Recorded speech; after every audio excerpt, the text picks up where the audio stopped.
my buddy Eddie and his wife Kelly, also my other buddy Kelly, they came out today to bring me something I was not expecting. He was restoring a Delta drill press at Arnfest last weekend. He was sending me pics of their work, and it was beautiful. I was blown away by it, and I was commenting, it looks to me like it's probably in better shape now than it ever was when it left the factory. He met me down the road a while ago and said, I brought you something. And that's it. He brought me the drill press. I told you guys before, when I tell Eddie I like something, dadgummit if he doesn't get me one. But this thing is beautiful. Look at it. It's even got the original light on it. You call that They call it the retirement light. The retirement light. Now, this is not a stamped metal piece. This bell is super thick, probably 1/8 of an inch or 3/16 of an inch thick. And I never seen a light on a machine like that before. This was made in 1942. It is a beautiful piece of machinery, and Eddie felt sorry for me because I have been using that Chinese thing forever, and which you can actually hold the power back with your hand. Now if I drill something, I'm going to have to put a clamp on it to make sure I don't tear my hand off, right? That's right. Yeah. But it has the pedal, so I don't have to, I can use either my foot or my hand to operate the coil. And you also, what did you say about This has a low speed option that Delta had as an accessory. And that's not all. He also brought me the attachments for mortising. You would bolt this on in place of this, and then this is your fence with your work hold downs.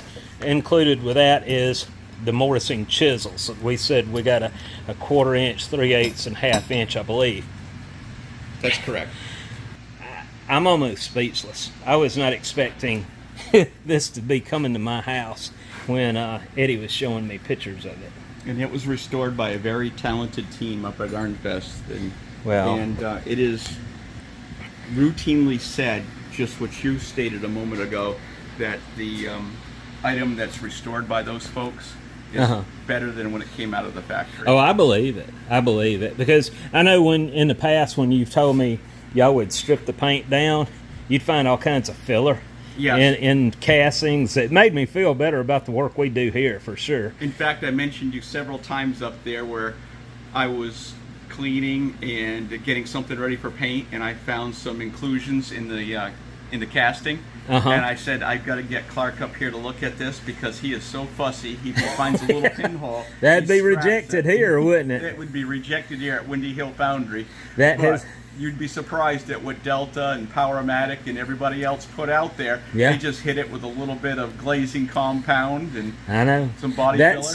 That's the difference between a company that's focused on making money or a company like myself that's focused on making quality. That's what separates us. So I'll never hit it rich here. But I'll tell you, I am more than blessed to have friends like Eddie and his wife. And, that's more than a person could ever ask for. We're blessed to have you, too. And when I saw you reach up and grab your chuck and it didn't tear your hand off, I knew you needed you needed something to tear my hand off. That's Eddie looking out for me there, guys. Well, beautiful. I love it, and my biggest fear anytime I get something pretty and shiny like this with that many metal surfaces is making sure it stays that way. In this humidity, it's pretty tough here in Mississippi. But I keep getting your chest and not your whole head. I didn't mean to do that. Sorry. But guys, welcome to Eddie. Yep, that's what I'm gonna name her. I'm gonna make a brass name plate for it and put Eddie on it. Well, thank you, buddy. You're welcome. My pleasure. Well, these are finally done. I had one with a hole in it. It was right in here, but it was just a tiny little hole, didn't go very deep. But anyway, these are for Monarch Greenhouse, and we finally got everything ground. We had a lot of them where right in there the sand broke off. If I were to ever do this again, I would put a core print right there, and you can see I had to take out a lot of metal. And I don't have an automated process. It is a pain, but that's part of it. But anyway, just wanted to show these off before I ship them, because I won't see them again. All right, here's some shaky greenhouse 1895 restoration update. So I got as much painting in as I could. Still priming. Then we have Justin and I have a good 3 days of securing the glazing bars, making sure they're exactly spaced.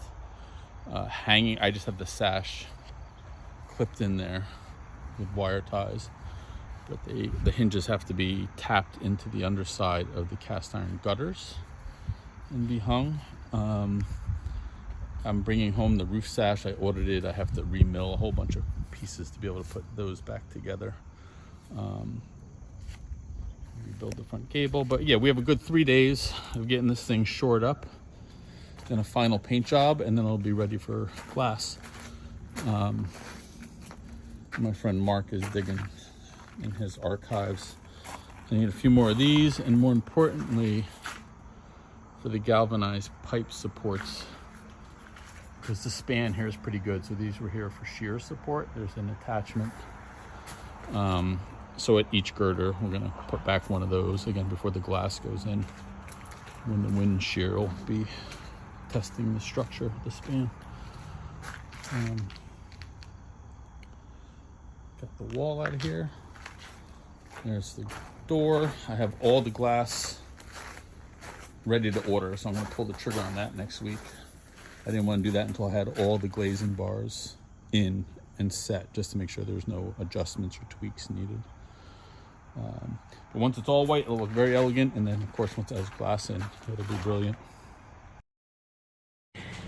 Well, I'm running into issues on the 18-inch straight edges we have been casting. Everything turns out great, except for this spot right here. On about probably every fourth or fifth casting I do, has this issue. See that? If I put a straight edge on it, now this gets machined along with this bevel, but they're not going to be removing enough material to bring that apex back to a point. So I need some input.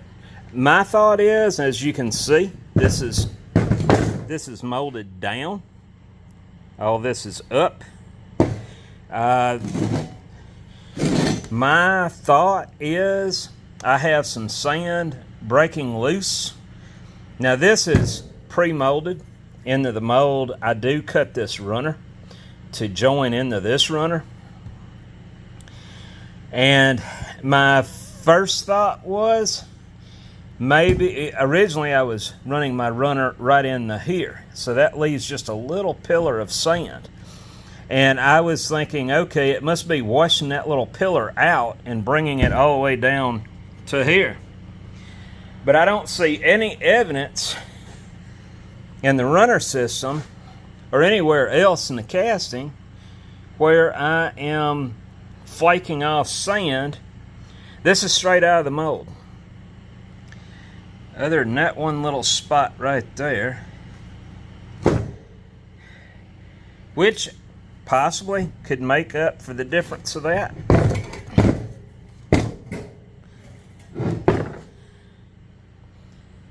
Surely not. I'm hoping, even though the sand would settle, correct? If I'm right, sand's going to settle down to the lowest point. As fast as I'm filling this casting at 4 points with no restrictions, I'm going through these areas and these areas, filling in, that if it's flushing any sand through the casting, it should push it up the pipe. So my buddy Nate McLean down in Lufkin, Texas, he owns Can Manufacturing. He's got a couple foundries. He, after looking at this video, told me that it was the sand crumbling where those vents were, falling down in that V. So hopefully we will know for sure once I get another run of these castings done, because I'm offsetting the pipe vents. So my cores are crumbling. I guess I'm going to have to put a piece of wire in here from one side to the other to kind of hold that together, because that is a very thin section. I kind of wish this was all solid, but it's not. That's the core print there, which fits into there. And this is the casting, and the only reason for the core, I think I've told y'all this before, is to form that undercut right there. Josie power washed my old truck. I wish I could take time just to work on this. The thing runs, it just won't stop. So Charlie showed up earlier, and he has been out of commission for about a week. According to his owner, he got into some poison somewhere, and he seems to be doing fine now. But he's getting jealous. But he seems to be doing fine. We're going to have a big bonfire here soon. I cleared out a whole bunch of trees.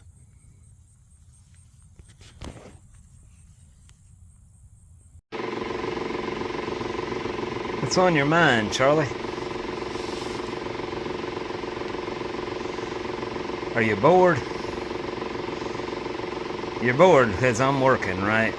I don't have any choice, boy. If you're going to eat, I got to work. Cue some mess, guys.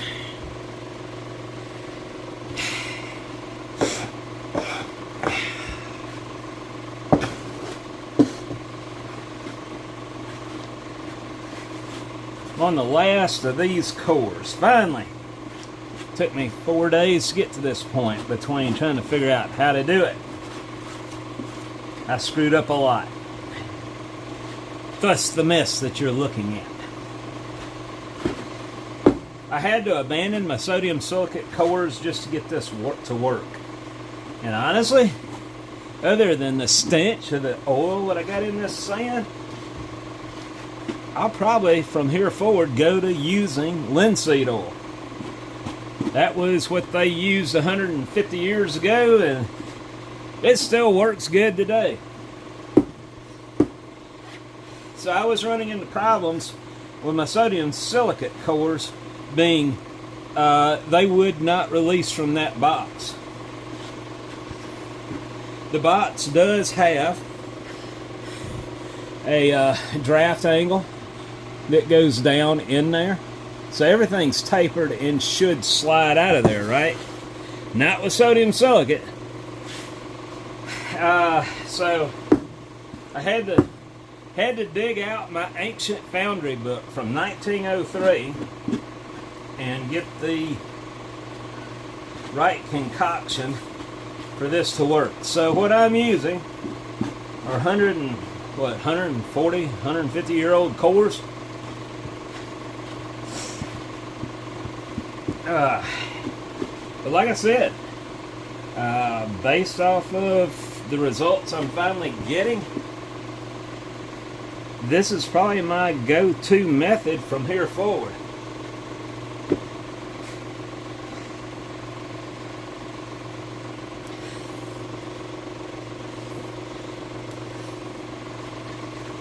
The only thing I was unsure about was the book calls for linseed oil. It does not specify whether it be boiled or raw.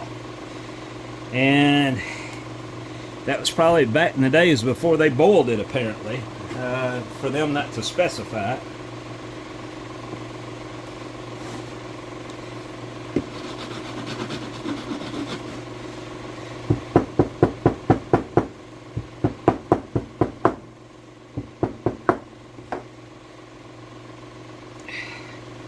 But unlike sodium silicate cores, you do not have to gas it with CO2 to harden it.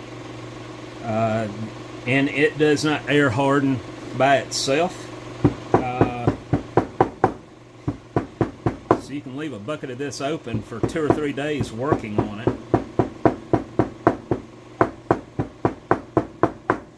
And it seems to be working well.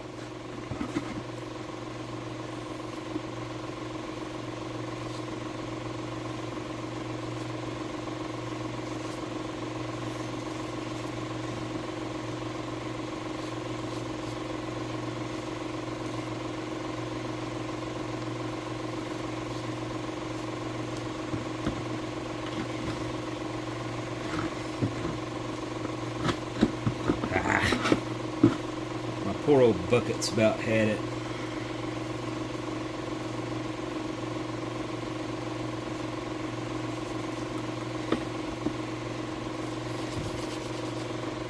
Alright.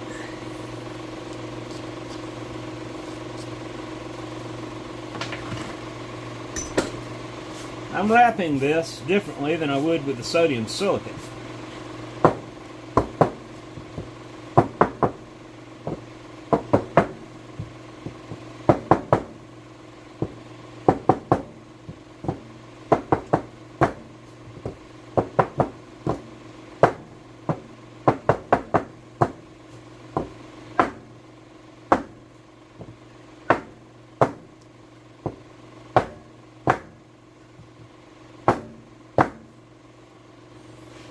See the little crack going around there? That should fall right out of the box now.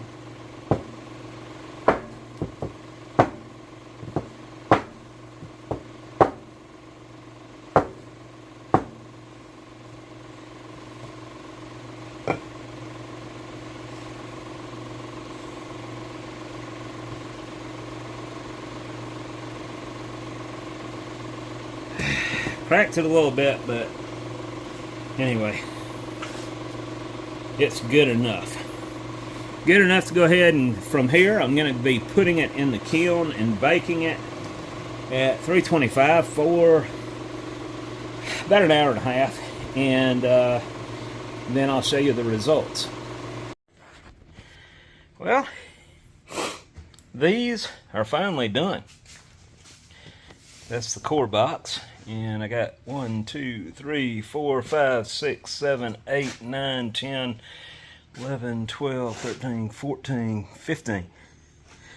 So anyway, let's get to making the mold now. I was originally going to just put this on hold until possibly Friday, and that way I could go ahead and knock out the iron molds and have plenty for my guy to come Saturday to do. I think I'm still going to have enough time to go ahead and get this job out of the way first, and then I will focus on that. If worse comes to worse, he'll just be grinding brass castings instead of these. So anyway, let's get to it. Before I rammed all these up, I decided I'd better play it safe and just do one mold first and see how it's going to go.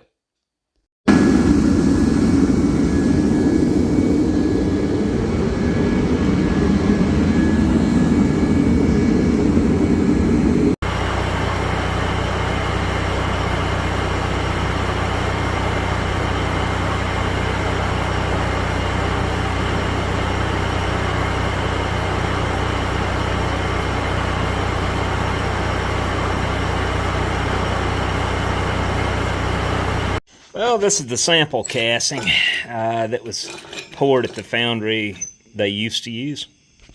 And this is the one I made, and good grief, look at that. Man, this metal shrunk bad. So I hope that's what it was. I did not vent the core, but I'll probably, it won't matter. On the next one I try, I'm going to just put a big riser right there, because it shrank in here too. You can hear it.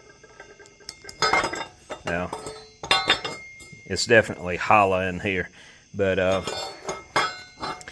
other than that,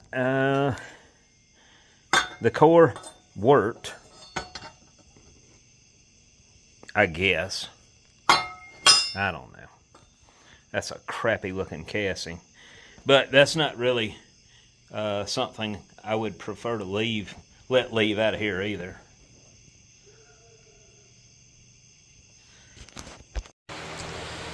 Oh man, I am not getting a very good start here, guys. Gotta have 8 of these, and then I'll fire up here shortly.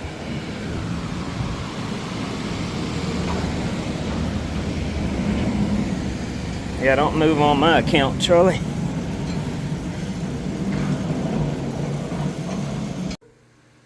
I don't know where Dollar's at. I gotta make 2 more at 18. There's Dollar. Charlie was worried about you. We need more dogs here, guys. 3 just isn't enough.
So the bottom,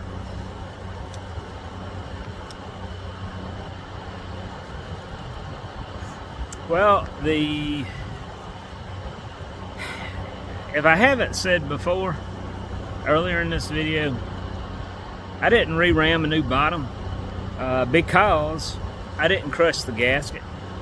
I just kept it suspended from a chain the whole time, and that wasn't a good idea. It doesn't matter if I have it hooked up there or not to keep the weight off the bottom. The crap that is left over, the residual, you know, and I can remember back when I was doing this with a crucible, if I didn't get all that gunk out of there, if I didn't scrape the crucible clean every time I go to do a melt with iron, I was going to have problems. And it's reflecting on the MILF.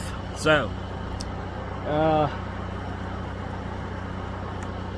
I'm gonna go ahead and make up some more molds and go ahead and get a bottom lined in this. I got some well, I don't know. Got a lot going on, guys. And but anyway, oh, I don't want to fall into that. That's probably about 300-pound chunk right there. I'm too irritated to talk about my failures today, but I will show you some of my success. That core material, I had a customer that sent me a plaque. He needs these in cast iron, and the detail was breaking off, of course, in my green sand. And so I tried this stuff, and it still broke off, but I believe it'll be a lot more durable. So my idea is to take this, make it about this thick on the back side of the aluminum plate, put it in the kiln with the aluminum plate, bake it, carefully separate it, and make sure it'll come loose. Then put it back on there, and then ram it with the core in the green sand. Flip it over, ram the cope, take it apart, and only remove the plate, leaving this embedded in the green sand. And try to pour it. I'm curious to see what kind of finish I'll have with cast iron against that.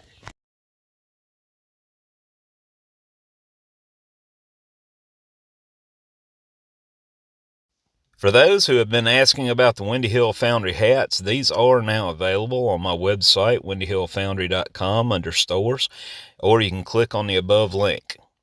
These are on the pricey side, but keep in mind the shipping is included. Have a good day.